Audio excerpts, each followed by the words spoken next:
Bonjour les amis, j'espère que vous allez bien. Dans la vidéo précédente, on a parlé de la notion du web scraping. On a dit que le web scraping, donc, c'est le fait d'extraire des informations du web.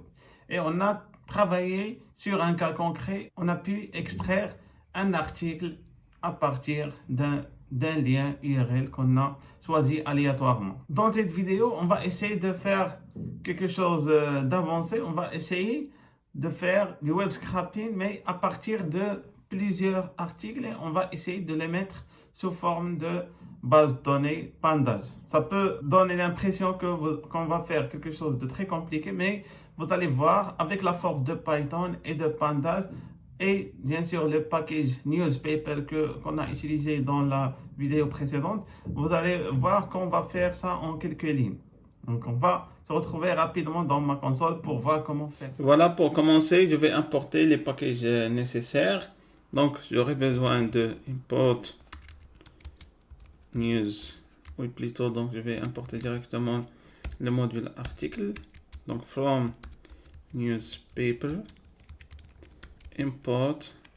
Ici donc il manque un S. Newspaper import article, qu'on a déjà utilisé là dans la vidéo précédente. Donc si c'est pas clair pour vous, je vous invite à revisualiser la vidéo précédente avant de suivre ce tutoriel. Et j'aurai besoin également donc de NLTK. Et cette fois-ci, j'aurai besoin de Pandas. Parce que là, je vais faire du web scraping pour plusieurs articles. Donc, j'aurai besoin de les mettre sous forme de base de données Pandas. Il n'a pas reconnu un newspaper.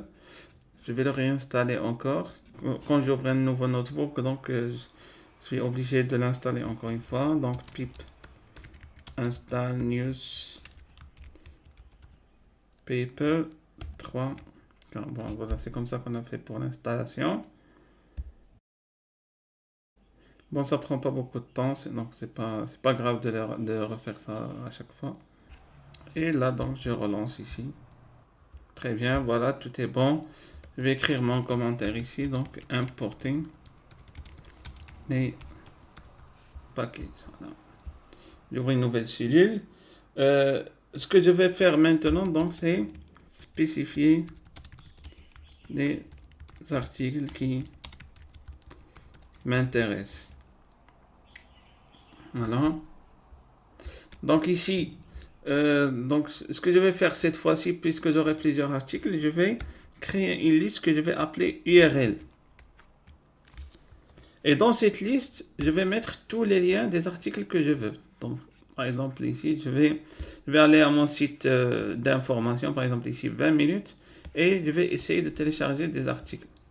Donc, je suis dans la rubrique ici High Tech. Je prends par exemple cet article-là. Voilà, donc, et je copie le lien. Je vais prendre ce lien-là et je le copie ici. Je vais mettre virgule pour ajouter un autre élément, guillemets. Là, donc ici, je vais prendre un autre article. Bon, par exemple, celui-là. C'est une publicité.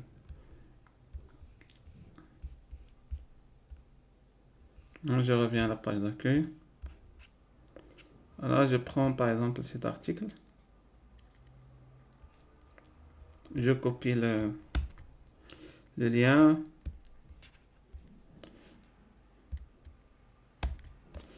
Bon, je vais rajouter les autres articles rapidement et je reviens pour ne pas donc rallonger ici donc la vidéo pour rien. Et voilà, ma liste est prête maintenant. Donc, j'ai téléchargé ici 6 articles et je vais essayer de les réorganiser sous forme de base de données. Voilà. Donc, pour faire cette tâche d'une façon bien sûr très élégante, je vais créer une fonction. Donc, une fonction que je vais appeler URL text. C'est-à-dire qui extrait le texte à partir de l'URL. Et comme entrée ici, ça va être ma liste. Donc ça va être ma liste ici. Et là, donc dans le corps de cette liste, donc je vais essayer de faire les mêmes étapes que j'ai déjà faites dans la vidéo précédente. C'est-à-dire, je vais définir ici article. Et je vais utiliser le module importer, donc article URL. Alors, je vais le télécharger et je vais parcourir le lien pour extraire l'article. Donc, pass, on utilise la méthode pass. Et je vais prendre le titre. Donc ici, titre. Donc pour prendre le titre de l'article, donc ça va être article.title. Et je vais prendre également le texte. Vous pouvez même prendre le résumé comme nous avons déjà fait. Donc ici, article.text. Vous pouvez prendre ce que vous voulez. Donc ici, je peux même prendre l'auteur. Donc ici, article.authors. Voilà, donc je vais prendre uniquement ces trois informations, donc c'est-à-dire le titre de l'article, l'auteur de l'article et le texte. Bon, je vais mettre ici un print sur l'URL pour voir donc qu'est-ce qu'on est en train de faire. Et donc cette fonction aura comme valeur de sortie. Donc ici j'aurai title, plutôt titre. Donc titre ici, donc cette valeur-là. Et j'aurai également l'auteur et le texte. Donc voilà, donc c'est ça les trois variables que je vais mettre dans une base de données. Voilà. Donc ce que je vais faire maintenant, je vais définir ce qu'on appelle une list comprehension. Donc si vous n'êtes pas familier avec ce concept de Python, j'ai la formation Python de A à Z. Donc dans la description, c'est une formation Udemy, donc dans laquelle vous pouvez aborder les concepts de base de Python. Donc je vais définir ici une list comprehension que je vais appeler par exemple texte. Donc pour définir une list comprehension ou bien une liste de compréhension, donc je vais ouvrir donc ici les crochets et c'est là que je vais utiliser la fonction ici que j'ai définie. Donc là, URL texte. Voilà. Et bien sûr, donc cette variable, donc URL ici, c'est une variable muette. Donc et là, je vais rajouter la boucle. Donc for URL in URL. Donc URL avec S, donc c'est bien sûr, si je vais rajouter S. Donc URL avec S, donc c'est ça, donc la liste des URL. Et là, donc URL, c'est-à-dire un seul, donc c'est là la variable muette que j'utilise dans ma boucle. Donc ici, qu'est-ce que j'ai demandé? J'ai demandé à Python de m'écrire une liste dans laquelle vous allez mettre les variables ici de sortie. Donc c'est-à-dire on va organiser ça sous forme de tuple. Donc ici, on va mettre titre, auteur, texte. Je vais exécuter tout ça donc pour voir si tout est bon. Et voilà, donc il est en train de parcourir ici les liens. Très bien. Je vais voir maintenant le contenu de cette liste. C'est-à-dire la liste comprehension que j'ai définie. Voilà. Donc remarquez ici, donc ça c'est le début de la liste. Bon, je vais afficher un seul élément pour voir. Donc, je peux faire par exemple ici 0. Donc c'est-à-dire le premier élément.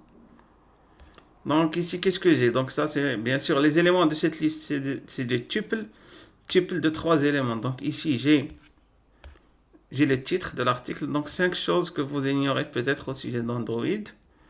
Là, j'ai l'auteur, donc Étienne francs pour minute. Donc ça, c'est l'auteur.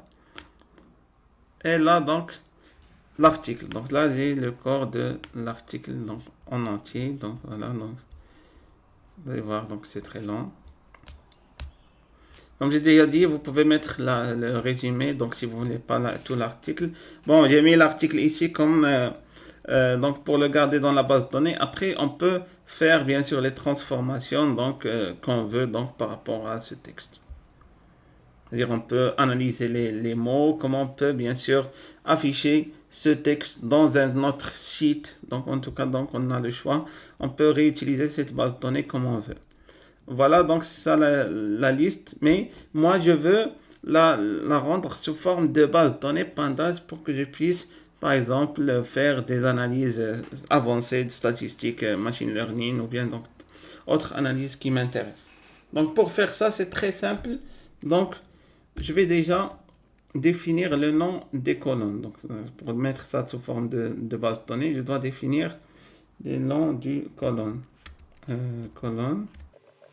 Donc ici, j'aurai trois colonnes. Donc j'aurai le titre, j'aurai la colonne auteur et j'aurai la colonne texte. Voilà, donc et pour cette base de données, bon, je vais l'appeler df, et pour rendre donc cette liste-là comme base de données, je vais utiliser donc ici pd data frame, donc c'est ça donc la méthode qu'on utilise, donc frame.